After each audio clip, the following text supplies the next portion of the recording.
ગૌ માતાને રાષ્ટ્રમાતા જાહેર કરવાની માંગ સાથે અમદાવાદમાં વિરાટ સંમેલન યોજાયું હતું। સોલા ભાગવત ખાતે ગૌ ધ્વજ ભારત યાત્રાનું આગમન થતા વિરાટ ગૌ સંમેલનનું આયોજન કરવામાં આવ્યું હતું। એસજી હાઈવે નજીક સોલા ભાગવત વિદ્યાપીઠ ખાતે ગૌ માતા રાષ્ટ્રમાતા અભિયાન અંતર્ગત અમદાવાદમાં ગૌ સંસદ મળી હતી, જેમાં સંતો, મહંતો તથા ગૌ પ્રેમીઓ હાજર રહ્યા હતા। આ ગૌ સંસદમાં જગતગુરુ શંકરાચાર્યએ ગાયને રાષ્ટ્રમાતા જાહેર કરવા માંગ કરી હતી। તો દેશમાં ગાયોની કતલમાં વધારો થયા હોવાના આંકડાઓ સાથેના ગ્રાફ બતાવીને ગાયના માંસની આયાત વધી હોવાનું પણ જણાવ્યું હતું। ગૌરક્ષકોને ગુંડા કહેવામાં આવતા હોવાનું પણ કહ્યું હતું। કૃષ્ણ જન્મસ્થળથી રામ જન્મસ્થળ સુધી દેશમાં 2500 કિલોમીટરની ગૌધ્વજ ભારત યાત્રા નીકળી રહી છે। મહારાષ્ટ્રની જેમ ગુજરાતમાં પણ ગૌ માતાને રાજ્ય માતા જાહેર કરવા માંગ કરવામાં આવી છે। શંકરાચાર્યની ઉપસ્થિતિમાં ગૌધ્વજની સ્થાપના કરી ગુજરાતમાં પણ ગાયને રાજ્ય માતા જાહેર કરવાની માંગ કરવામાં આવી। આ સંમેલનમાં એવી પણ જાહેરાત કરવામાં આવી છે કે જો ગૌ માતાને રાષ્ટ્રમાતાનો દરજ્જો ન મળે તો 7, 8 અને 9 નવેમ્બરના રોજ દિલ્હીમાં વિશાળ સંમેલન મળશે। બનાસકાંઠાના સાંસદ ગેનીબેન ઠાકોરે જણાવ્યું હતું કે ગુજરાત એ હિન્દુ ધર્મનું કેપિટલ છે, ત્યારે ગુજરાત સરકારે મહારાષ્ટ્રની જેમ ગાયને રાજ્ય માતાનો દરજ્જો આપવો જોઈએ। આના માટે વિધાનસભામાં ઠરાવ પસાર કરીને ગાયને રાજ્ય ગૌ માતાનો દરજ્જો આપવા સમયે કોંગ્રેસ સમર્થન પણ આપશે। ગૌધ્વજ ભારત યાત્રાને લઈને યોજાયેલા ગૌ સંમેલનમાં કોંગ્રેસ નેતાઓ ગેનીબેન ઠાકોર, અમિત ચાવડા, આપના પ્રદેશ પ્રમુખ ઈસુદાન ગઢવી ઉપસ્થિત રહ્યા હતા। જગતગુરુ શંકરાચાર્યએ જણાવ્યું હતું કે ગાયની હત્યામાં વધારો થઈ ગયો છે, ગાયની હત્યા વધી ગઈ છે, ગાયના માંસની આયાત પણ વધી ગઈ છે। ગાયની વાત કરનાર જે લોકો હતા તેમને કહી દીધું શટ યોર માઉથ। તોગડિયાને પણ 8 વર્ષથી મૌનમાં જોયા, આ મૌન તેમણે નહોતું સ્વીકાર્યું, એમને મૌન રહેવા માટે કહેવાયું હતું, પરંતુ ક્યાં સુધી મૌન રહે? હૃદયની વાત હોય એને કહ્યા વગર ચેન ન આવે, એટલે અમારા હૃદયના વાત એ જ છે, અમારા માટે એ જ વહાલા છે જે અમારી માના છે। મારો સગો ભાઈ પણ મારી માની વિરુદ્ધ હશે તો તેને છોડી દઈશ, દ્વેષ કરનારા પણ ગાય સાથે ઊભો હશે તો એને પણ સાથ આપીશું। ગૌરક્ષકોને ગુંડા કહેવામાં આવ્યા। શું છત્રપતિ શિવાજી ગુંડા હતા? છત્રપતિ નાના હતા ત્યારે બજારમાં જતા હતા, કસાઈ ગાયને ખેંચીને લઈ જતો હતો, લોકો તેમને વિનવી રહ્યા હતા કે ગાયને છોડી દો। શિવાજીએ કહ્યું છોડ, પણ તેમને હટી જવા કહ્યું। શિવાજીએ પોતાની તલવાર કાઢીને કસાઈનું માથું કપાઈને નીચે પાડી દીધું। એ દિવસ હતો શિવાજીને પોતાના ખભે બેસાડ્યા અને અત્યાર સુધી નથી ઉતરવા દીધા। શિવાજી ગૌ રક્ષણના કારણે થયા। તો અમારી માંગ છે કે હવે ગૌ માતાને રાષ્ટ્રમાતા જાહેર કરવામાં આવે। અહીંયા જે ગૌ રાષ્ટ્ર માતાનું જે આયોજન કરવામાં આવેલ છે, તો આપણી સાથે જોડાયેલ છે કાલિદાસ બાપુ, તો એમના વિશે આપણે માહિતી લઈશું એમની પાસેથી। તો કાલિદાસ બાપુ, આપણે જણાવશો કે અહીંયા આપણે જે આયોજન કર્યું છે એના માટે શું જણાવશો તમે? આ આયોજન હિન્દુ સનાતન ધર્મની પરંપરા ઉજાગર બને અને ભારત વર્ષ હિન્દુ સનાતનની રાષ્ટ્ર ઘોષિત થઈ જાય અને હિન્દુ સનાતન ધર્મના વ્યવહારોને ભ્રષ્ટ કરવા માટે જે ચેનલો ચાલે છે બંધ થાય અને ગૌ માતા રાષ્ટ્રમાતા જાહેર થાય। આ વિશ્વ, પૂરા વિશ્વને આપણા વેદોમાં લખ્યું છે કે ગાવો વિશ્વસ્ય માત્ર, ગાય વિશ્વની માત્રા છે, તો ગાય માતાને આર્યવર્ત ખંડ ભારતની અંદર રાષ્ટ્રમાતા જાહેર કેમ ન કરવી? અને ભારત વર્ષમાં ગૌ માતા રાષ્ટ્રમાતા જાહેર થાય એટલા માટે ચારે પીઠના જગતગુરુ શંકરાચાર્ય આની અંદર એલાન આપ્યું છે। ભારત વર્ષના તમામ સાચા સનાતન ધર્મી સંતોએ પણ એલાન આપ્યું છે। સમગ્ર ભારતના અને 12 વિશ્વની અંદર પણ રહેલા હિન્દુ સનાતન ધર્મીઓએ ગૌ માતાને રાષ્ટ્રમાતા જાહેર કરવા માટે આપણી હિન્દુવાદી સરકારને પ્રાર્થના કરી છે અને એ પ્રાર્થના કરવા માટેની અને ગૌ માતા રાષ્ટ્રમાતા જાહેર થાય એટલા માટેની આ સભાનું આયોજન છે। જે રીતે મહારાષ્ટ્રમાં બી થઈ ગયું નેશનલ આનું ગાયનું, આપણે ગુજરાતમાં બી થઈ શકે એના માટે જો કાયદો ચોપડા ઉપર ચાલે નહીં, ગાય માતાને રાજ્ય માતા જાહેર કરો એટલે એ રાજ્યમાં ભૂલથી ગાયના લોહીનું ટીપું કોઈના દ્વારા જો પડે તો એને ફાંસીની સજા આપી દેવી પડે। 24 કલાકની અંદર એને ફાંસી મળવી પડે। ગૌ માતાની હત્યા ગુજરાતમાં બંધ હોય પણ ગુજરાતમાંથી ભરીને બીજે જાય અને અહીંયા કપાઈ જાય, એ ન ચાલી શકે। ગાય માતાની હત્યા બંધ થઈ જવી જોઈએ। ગૌ માતાને રાષ્ટ્રમાતા જાહેર કરતા પહેલા જેમ મહારાષ્ટ્રની અંદર રાજ્ય માતા જાહેર કરી એમ આપણે ગુજરાતમાં તો આપણી ડબલ એન્જિન સરકાર છે, આપણી સરકાર છે। તો હવે ડબલ એન્જિન સરકાર આપણી છે, તો વહેલામાં વહેલી તકે આપણી હિન્દુવાદી સરકાર આ કરી દે અને આદરણીય નરેન્દ્રભાઈ મોદીને જશ મળે એવું અમે ઈચ્છીએ છીએ। ઓમ નમઃ શિવાય। गौ माता की मैं कहूंगा गौ माता, आप बोलेंगे राष्ट्र माता। बोलो गौ माता, गौ माता। मंच पर विराजमान परम पूजनीय अनंत विभूषित धर्म धुरंधर ज्योतिष पीठाधीश्वर पूजनीय शंकराचार्य अभिव्यक्तेश्वरानंद जी महाराज, पूज्य संतगण, यहाँ उपस्थित बंधुओं, भारत की आजादी के इतने वर्षों के बाद गाय माता को राष्ट्र माता की मात करने के लिए यात्रा निकालनी पड़ रही है, वो भी हम लोगों के लिए शर्म की बात है। ये सनातन वैदिक परंपरा का देश, वहां गाय कट नहीं सकती है। यहां गायों का सम्मान होना चाहिए। यह देश में आज भी पूरे देश में गौ हत्या बंदी का कानून नहीं है। गायें कट रही है, बांग्लादेश में भी जा रही है। पूजनीय शंकराचार्य जी ने नेतृत्व किया है।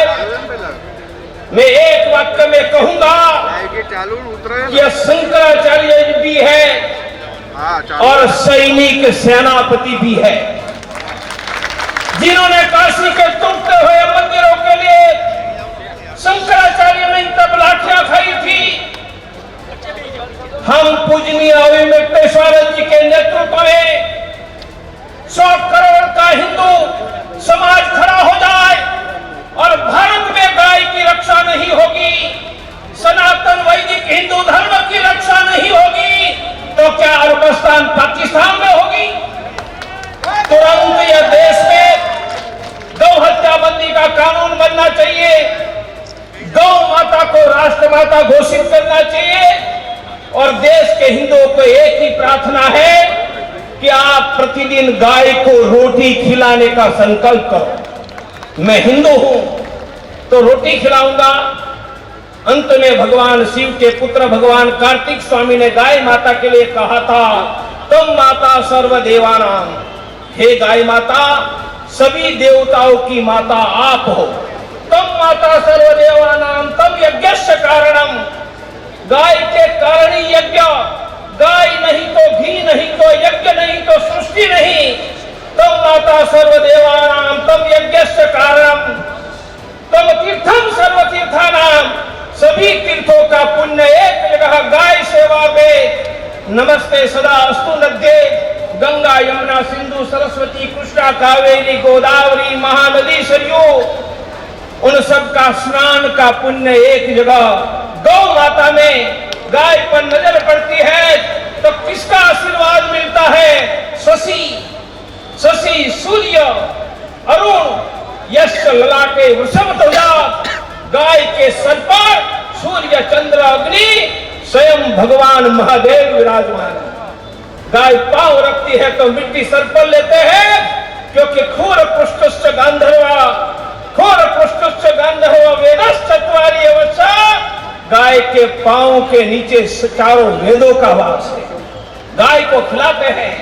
मुखाग्रे सर्वतीर्थानि स्थावर जंगमश्च, गाय के मुख के अग्रभाग में स्थावर जंगम तीर्थ है, वह गाय हमारी मां है।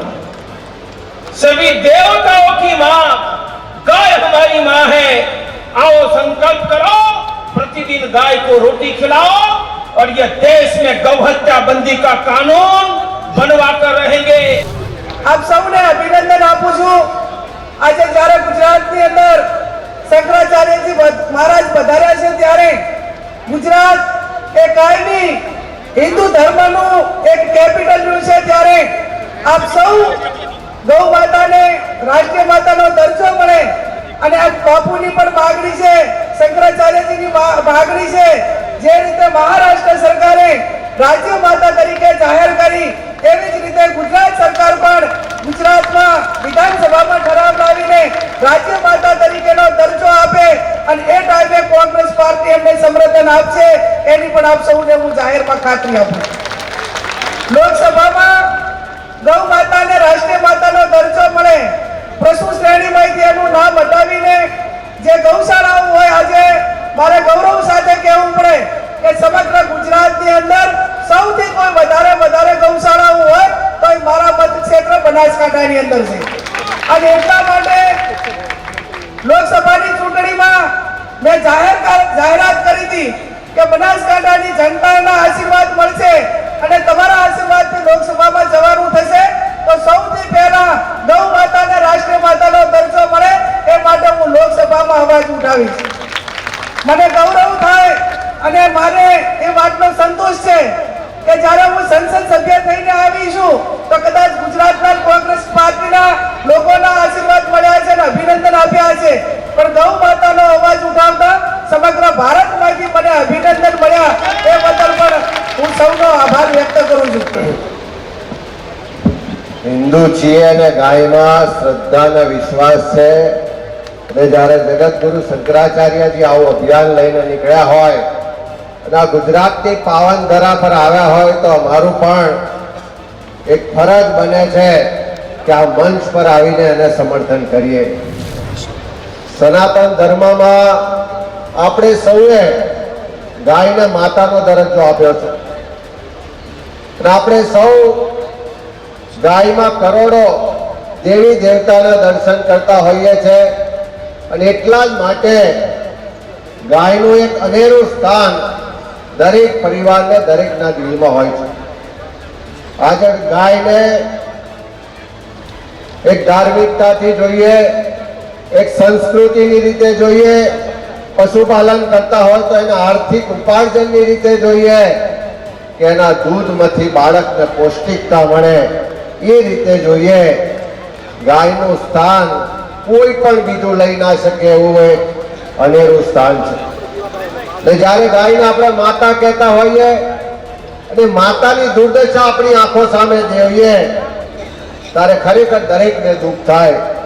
આજે અહીંયા વ્યાસપીઠ પરથી એક મહંતશ્રીએ ખૂબ સાચી વાત કરી કે અહીંયા આપણે ગાય માતાની જય બોલાવીએ અને બહાર નીકળીએ કે ગાય માતા પ્લાસ્ટિક ખાતી જોઈએ કે કાગળ ખાતી જોઈએ તો આપણું બધાને દુઃખ થાય.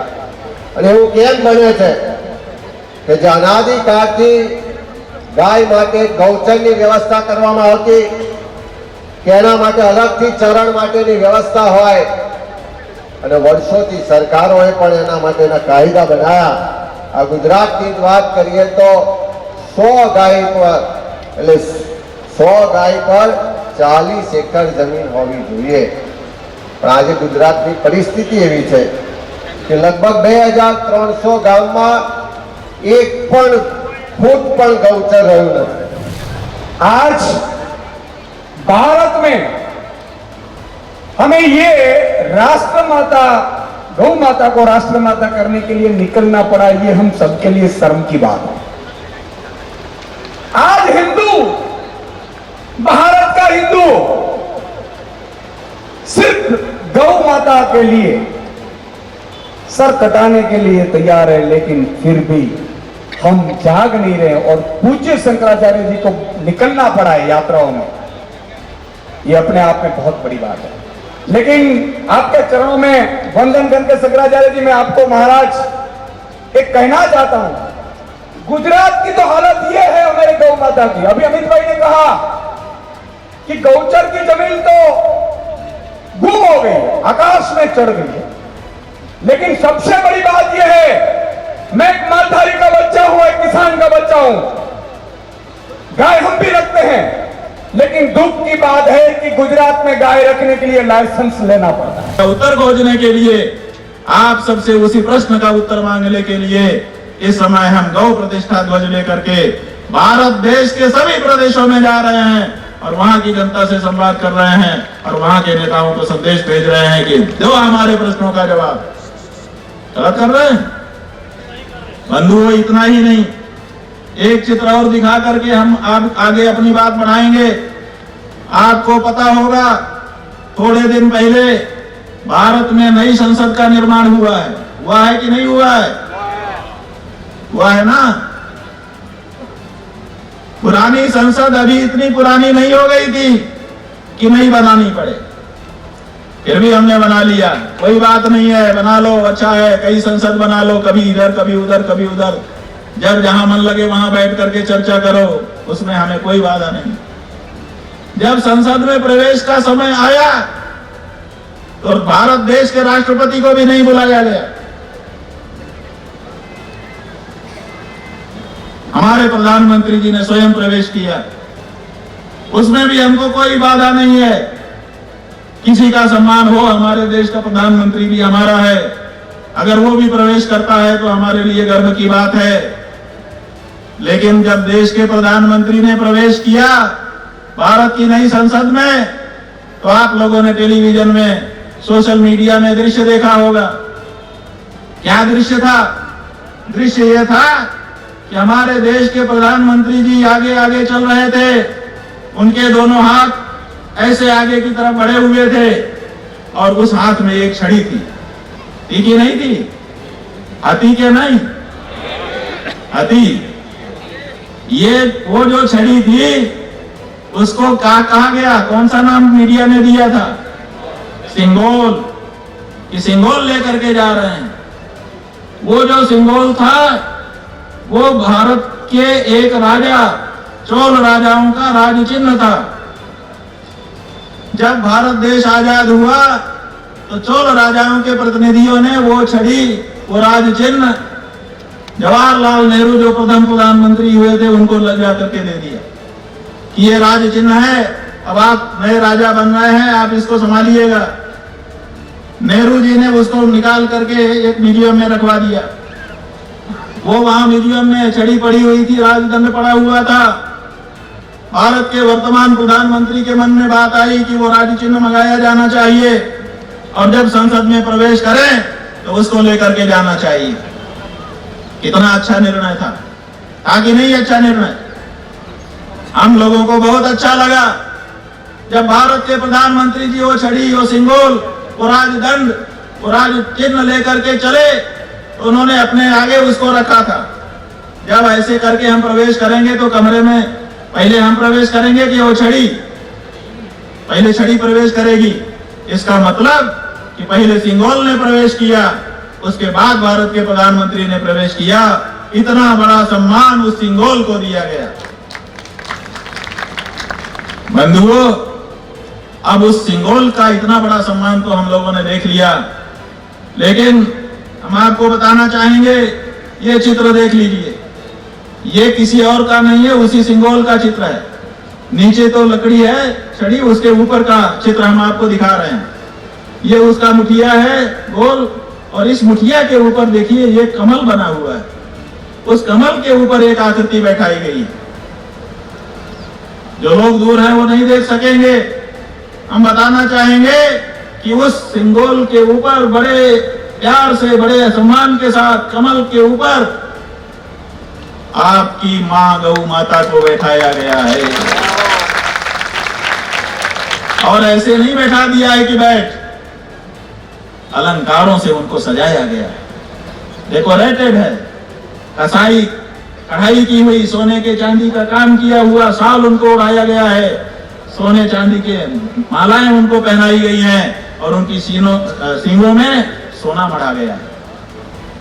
इसका मतलब बड़े सम्मान के साथ उनको इसके ऊपर बैठाया गया। इसका मतलब क्या हुआ कि भारत के प्रधानमंत्री जब भारत की नई संसद में प्रवेश करते हैं तो सबसे बड़ा सम्मान किसको देते हैं? गौ माता को।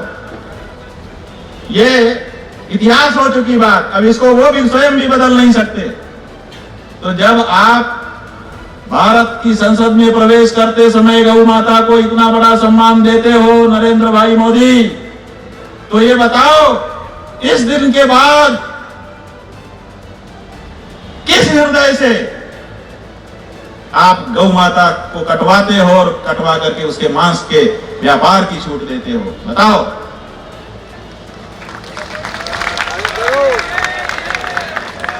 आपके दो हृदय हैं क्या? आपके दो व्यवहार हैं क्या? एक से गौ माता की पूजा आप करेंगे, एक से गौ माता का सम्मान आप दिखाएंगे, और दूसरे को गाय को कटवा करके बेचेंगे? ये नहीं चलेगा, ये नहीं चलेगा। इसलिए भारत के प्रधानमंत्री जी से भी हम पूछना चाहते हैं, उनके गुजरात में आकर के पूछना चाहते हैं कि प्रधानमंत्री जी सच बताओ, आप गाय के पूजक हो कि गाय के काटने वाले कसाई हो? साफ करो ये बात, अगर आप कसाई हो तो भी हमको कोई दिक्कत नहीं, हम आपको कसाई मान करके आपके साथ व्यवहार तो कम से कम शुरू कर सकते हैं।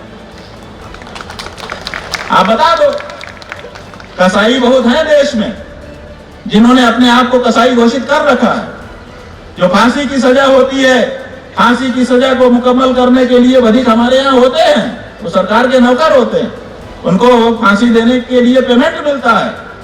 तो अगर कोई कसाई है तो साफ कर दे कि मैं कसाई हूं, कसाई के रूप में हम लोग उसको स्वीकार कर लेंगे, उसके साथ जो व्यवहार करना है करेंगे। लेकिन कोई कहे कि मैं भाई भी हूं और भाई बन करके कसाई का काम करे, ये कतई स्वीकार नहीं करते। हमें हमारा भाई छो केम के तमारी मां ने हमारी मां एक छे तो बहुत सारी बात छे, पण भाई ना वेश में कसाई थवानी बात हमें कोई पण रीते स्वीकार कर सकता नहीं। बंधुओं, ये तो भाई और कसाई की बात हमने बताई। दिखावा ये किया जाता है, पूजा घर में नवरात्रि के पहले गाय का बच्चा ले जाया जाता है, उसके ऊपर बहुत कढ़ाई वाली शाल उड़ाई जाती है, गले में फूल की माला पहनाई जाती है और गोद में लेके ऐसे प्यार किया जाता है जैसे अभी अभी पैदा हुआ हो खुद ही से। ऐसा व्यक्ति कैसे ये कर सकता है? ये बड़ा आश्चर्य है। बंधुओं, हम आपको बताना चाहेंगे कि जब हम इस यात्रा के लिए निकले तो कहा यह जाता था कि कुछ प्रदेशों में गाय के बारे में दूसरी बात है, इसीलिए हम नहीं कर पा रहे हैं। तो हमने कहा हमारे प्रदेश में जाकर के गौ प्रतिष्ठा ध्वज स्थापित करेंगे, अपने आप वहां की बात हमको पता चल जाएगी। और उत्तर पूर्व के जो राज्य हैं उनके बारे में ज्यादा बात कही जाती थी, तो हमने कहा हम पहले उत्तर पूर्व के राज्यों में जाएंगे। और हम उत्तर पूर्व के राज्यों में गए। बंधुओं, आपको सुनकर के आश्चर्य होगा, लोग हमको कहते हैं कि तुम भाजपा की आलोचना क्यों करते हो? बंधुओं, हम भाजपा की आलोचना नहीं करते, भाजपा में अच्छे अच्छे लोग हैं और अच्छे अच्छे काम उन्होंने किए हैं। हम कांग्रेस की आलोचना नहीं करते, कांग्रेस ने भी कुछ अच्छे काम किए होंगे, किए हैं। हम आम आदमी पार्टी और ये पार्टी और वो पार्टी, हम तो ये पार्टी देखते ही नहीं। अरे एक घर में हमारा भाई किस पार्टी में है हम ये देखेंगे तो फिर भाईपना कहां जाएगा हमारा? अगर हमारे घर में 4 भाई हैं और चारों 4 पार्टी में चले गए तो हम उनको भाई मानेंगे कि नहीं मानेंगे? भाई तो रहेंगे ना वो हमारे, कोई किसी पार्टी में चला जाए, जिसको जहां प्रतिष्ठा मिलेगी, जहां अवसर मिलेगा वहां जाएगा। और वहां जाते हैं नेता लोग। नेताजी आज अगर किसी पार्टी में है तो भूल में मत रहना, कल सवेरे दूसरी पार्टी में हो सकते हैं। गाय को राज्य माता घोषित करने के बाद पूरे देश का नेता बन गया। गौ माता की बात संसद में उठा देने के कारण गेनी बहन पूरे देश की नेता बन गई। हमारे पास 15-20 जगह से प्रस्ताव हैं, इनका नंबर नहीं है किसी के पास। लोग हमसे संपर्क करते हैं कि वो सांसद जो है उनका नंबर दीजिए, अपने शहर में बुला करके हम उनका अभिनंदन करना चाहते हैं। तो ये पूरे देश की भावना है और इस देश की भावना के साथ एकाकार होने का समय आ गया है। इसलिए हम गुजरात की राज्य सरकार से जो बात सच है वो हमने कहा है, बुरा मत मानना। हम कोई द्वेष से नहीं बोल रहे हैं, हमारे मन में भाजपा की सरकार के लिए कोई द्वेष भावना नहीं, और जो विपक्षी है उनके लिए कोई प्यार की भावना नहीं। हम तो अच्छे कार्य के पुजारी हैं, रत्न जहां होगा वहीं से उठा लेंगे, चाहे नाली में गिरा हुआ हो। तो जहां पे अच्छाई दिखेगी, और वो अच्छाई अभी प्रदर्शित होनी है गौ माता के प्रति दिखाए गए भाव से, और उस भाव को जो दिखाएगा उसको हम अपना मानेंगे और मुक्त कंठ से उसकी प्रशंसा करेंगे। अगर देश के प्रधानमंत्री नरेंद्र मोदी जी कल सवेरे गौ माता को राष्ट्रमाता घोषित करने का प्रस्ताव लेकर के आते हैं तो कल दोपहर में हम चिल्ला चिल्ला करके उनकी प्रशंसा में वाक्य बोलेंगे। लेकिन अगर वो ये चाहते हैं कि हम तो जो कर रहे हैं वही करते रहेंगे, बीफ कंपनियों से चंदा लेते रहेंगे, राजनीति बढ़ाते रहेंगे, तो अभिमुक्तेश्वरानंद देश का धर्माचार्य, एक सनातनी हिंदू कहीं से किसी दबाव में नहीं है कि वो चाहे देश का प्रधानमंत्री ही क्यों ना हो सच बोलेगा, और सच बोलने के लिए ही हमको इस जगह पे बैठाया गया। हम आईना हैं, किसी के दुश्मन नहीं। हमारे सामने चेहरे में कालिक लगा के आओगे तो हम दिखा देंगे कि देख तेरे चेहरे में कालिक लगी है, और अगर तिलक लगा के आओगे तो वो भी हम वैसे ही दिखा देंगे कि तेरे चेहरे में देख कितना सुंदर तिलक लगा है, कस्तूरी तिलकम ललाटपटम। तो आपके ऊपर है कि आप कैसा रंग लगा करके आते हो आईने के सामने। हम तो आईना है। और बंधुओं, आप सबको इस मामले में एक होने की जरूरत है। हमारा जो हिंदू समाज है वो टुकड़े टुकड़े में बट रहा है। कहते हैं कि जाति के नाम पे बट रहा है, जात पात खत्म करो। हम तो देखते हैं कि जात पात के कारण ज्यादा नहीं कट रहा है, पार्टी के कारण ज्यादा बट रहा है। इसलिए पार्टी खत्म करो, हम ये नारा देना चाहते हैं। भाजपा और कांग्रेस दोनों दुश्मन हो जा रहे हैं। ये इधर लड़ रहा है, वो उधर लड़ रहा है, ये पार्टी उस पार्टी से, वो पार्टी उस पार्टी से, सब लड़ रहे हैं, देश को समाज को बांट रहे हैं। इसलिए इतनी पार्टियों को आप निष्ठा मत बढ़ाइए कि देश में टुकड़े टुकड़े हो जाएं हमारे समाज के लोग। इसलिए अभी हम केरल गए थे। केरल में हमने देखा, वहां के लोगों से चर्चा की। उन्होंने कहा कि हम तो यहाँ पे 60% हैं हिंदू, लेकिन हमारी सरकार नहीं बनती है क्योंकि हम तो भाजपा कांग्रेस में बट जाते हैं। और वो लोग 40% हैं, लेकिन उनका इकट्ठा रहता है, इसलिए हम जीत जाते हैं। तो पार्टी के कारण टूट ज्यादा हो रही है, जात के कारण हम ज्यादा टूट नहीं हो रही है। इसलिए पार्टी वालों को इस पे विचार करने की जरूरत है कि कहीं उनकी पार्टी की निष्ठा भावना समाज को टुकड़े टुकड़े तो न कर दे। जैसे आप कहते हो कि आप धर्मनिरपेक्ष हो, वैसे हम कहते हैं कि हम पार्टी निरपेक्ष हैं। हम किसी पार्टी के नहीं है, और सब पार्टी के हैं। जो अच्छा काम करेगा उसके मुक्त कंठ से प्रशंसा करेंगे, और जो नहीं कर पाएगा उसको आलोचना सहने के लिए तैयार रहना होगा। और वो भारत का नागरिक होने के नाते हमारा अधिकार भी है, और धर्माचार्य होने के नाते हमारा कर्तव्य भी है। और हम कभी भी द्वेष भावना से कुछ नहीं कहते हैं। इसलिए गुजरात की वर्तमान प्रदेश सरकार से हम अनुरोध करना चाहते हैं, यहाँ पर जो मुख्यमंत्री जी हैं उनसे कहना चाहते हैं कि विलंब मत करिए। ये कोटि कोटि आपके प्रदेशवासियों की भावना है, उनकी भावना की अनदेखी मत करिए। राजनेता का कोई धर्म नहीं होता है, उसकी प्रजा जो कहे उसका वही धर्म होना चाहिए। आपके देश की बहुसंख्यक प्रजा ये कह रही है कि गाय को राष्ट्रमाता घोषित करिए, तो क्यों विलंब करते हो? कर दो कि बहुसंख्यक भावना थी, हम क्या करें, हमको करना पड़ा। बहुसंख्यक देश में अल्पसंख्यकों की जो बात है उसको कोई महत्व नहीं होता। एक वोट जिसका ज्यादा होता है वो जीत जाता है, और 4 लाख वोट पा करके 4 लाख एक वोट वाला जीत जाता है और 4 लाख वोट वाला हार जाता है। तो ऐसी परिस्थिति में जब देश के बहुसंख्यक लोग गाय के पक्ष में खड़े हैं, तो यहाँ की सरकारों को विलंब क्यों लग रहा है गाय को माता कहने में? और हम गाय के लिए कुछ नहीं मांग रहे हैं कि हमको पैसा दे दो। यहाँ से बात कही गई कि 100 रुपया दिन का निभाव खर्च दिया जाए, वो अलग बात है, हमारी बात नहीं है। हमारी बात तो यही है कि जिसको हमारे पूर्वज माँ कह करके चले आए उसको पशु कहने की हिम्मत आप कर रहे हो तो गलत हो। उसको पशु कहना छोड़ करके माँ कहना शुरू कर दो। इतना ही तो हम मांग रहे हैं। और जब उसको माँ आप कह दोगे तो हमको संतोष हो जाएगा, और अपनी माँ का रक्षण करने में, अपनी माँ की सेवा करने में अभी हम सक्षम हैं। अभी हिंदू समाज इतना गया गुजरा नहीं है कि हम अपनी गौ माता की रक्षा नहीं कर सकते, सरकार पर निर्भर नहीं होंगे। तो केवल आपको एक ही चीज करना है कि गाय को राष्ट्रमाता घोषित किया जाता है। 1 लाइन का प्रस्ताव कर दो, स्वीकार है तो, लेकिन ये करना पड़ेगा। और ये जो आंदोलन, गौ प्रतिष्ठा आंदोलन चला है, ये बंद नहीं होगा बंधु, ये चलता रहेगा। और गंगोत्री से जब गंगा की धारा चलती है, भले छोटी दिखाई दे, लेकिन आगे चलते हुए जाने कितनी धाराएं आकर के उसके प्रवाह को बढ़ाती चली जाती हैं, और एक समय आता है कि वो शाश्वत धारा बनकर के समुद्र में जाकर के विलीन होती है। ऐसे ये गौ प्रतिष्ठा का आंदोलन अभी तो बीज बोने के लिए हम आए हैं, अभी तो बीज बो रहे हैं।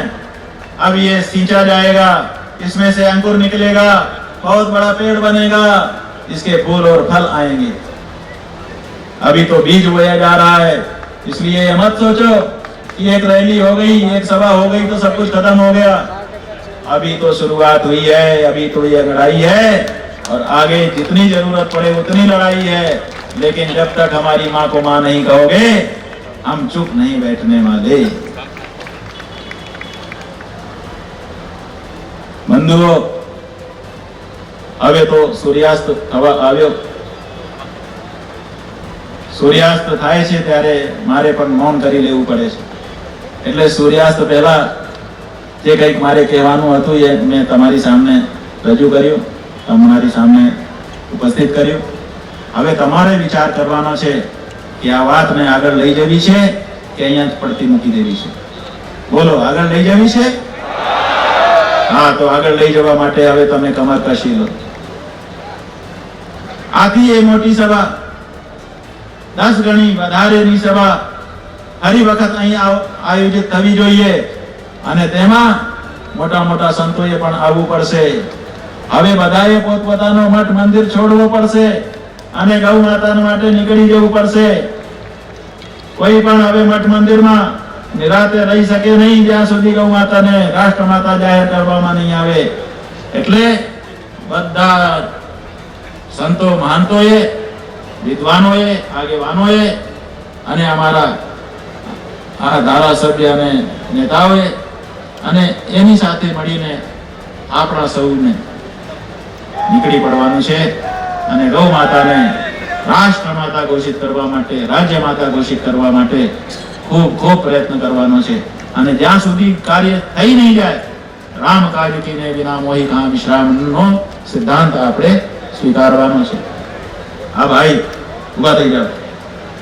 હું નામ નથી જાણતો પણ સોશિયલ મીડિયામાં રાણા ભગત, હા, રાણા ભગત આ સભા માટે તેઓ પગપાળા ચાલીને મોટી દૂરી તય કરીને અહીંયા સુધી આવ્યા। એમને પણ ખૂબ ખૂબ આવકાર છે, અભિનંદન છે। આપ સૌને પણ ખૂબ ખૂબ અભિનંદન છે અને ભગવાન બદ્રી વિશાલના જે આશીર્વાદ હું લઈને નીકળ્યો છું એનો મોટો ભાગ આપ સૌ માટે અહીંયા અર્પતા અહીંયા જ વાણીને વિરામ દઉં છું। ગૌ માતા કી જય। અત્યારે હા, એક મિનિટ હવે બધા જેમને મારી વાત સાચી લાગી ગઈ છે બધા પોતપોતાની જગ્યાએ ઊભા થઈ જાઓ અને પોતાનો જમણો હાથ ઉપર કરી લો અને મુઠ્ઠીને વાળી લો। હવે સંકલ્પ કરવાનો આ સમય છે। આ બધાએ સંકલ્પ કરવાનો છે। ધ્યાન દે, મારા કહેવાથી નહીં। જો તમારા મનમાં આવી ગઈ હોય કે ના આ સંકલ્પ તો મારે કરવો જ છે તો જ એ સંકલ્પ કરજો અને સંકલ્પ કર્યા પછી એને નિભાવજો। સંકલ્પ કરો। હું પોતપોતાનું નામ લઈ લો અને પોતપોતાના ગોત્રનું ઉચ્ચારણ કરી દો। આ ગોત્ર છે, ગો એટલે ગાય અને ત્ર એટલે ત્રયી રક્ષણ। ગોત્ર જેનું હોય છે એ ગાયના રક્ષણના કારણે જ હોય છે। એટલે તમે તમારા બધાના ગોત્ર છે અને તમે બધા પરંપરાથી ગૌ રક્ષકો છો। એટલે આજે પણ એ જ સંકલ્પને જે તમારા પૂર્વજે લીધેલું હતું એને લઈએ છે। હું પોતાનું નામ આજે શંકરાચાર્ય મહારાજની પ્રેરણાથી ગૌ પ્રતિષ્ઠા આંદોલનના પ્રણેતા ગોપાલમણીજીની ઉપસ્થિતિમાં સંકલ્પ લઉં છું જ્યાં સુધી ગૌ માતાને રાજ્ય માતા કે રાષ્ટ્ર માતા તરીકે માન્યતા નહીં આપી દેવાય ત્યાં સુધી જે પણ ચૂંટણી આવશે એમાં મતદાન અવશ્ય કરીશું અને એ જ પાર્ટી અને એ જ પ્રત્યાશીને અમારો મત આપીશું જે ગૌ માતાના પ્રાણ અને ગૌ માતાની પ્રતિષ્ઠાની રક્ષા માટે ગૌ માતાની પ્રતિષ્ઠાની રક્ષા માટે શપથ સાથે ઉદ્ઘોષણા જાહેર કરશે. ગૌ માતા આ સંકલ્પની રક્ષા માટે મારી સહાય કરે અને મારા ઉપર અને મારા પરિવાર ઉપર આશીર્વાદની વર્ષા કરે. જય ગૌ માતા. પોતાની જગ્યા ઉપર બેસી જાઓ, કાર્યક્રમ બાકી છે.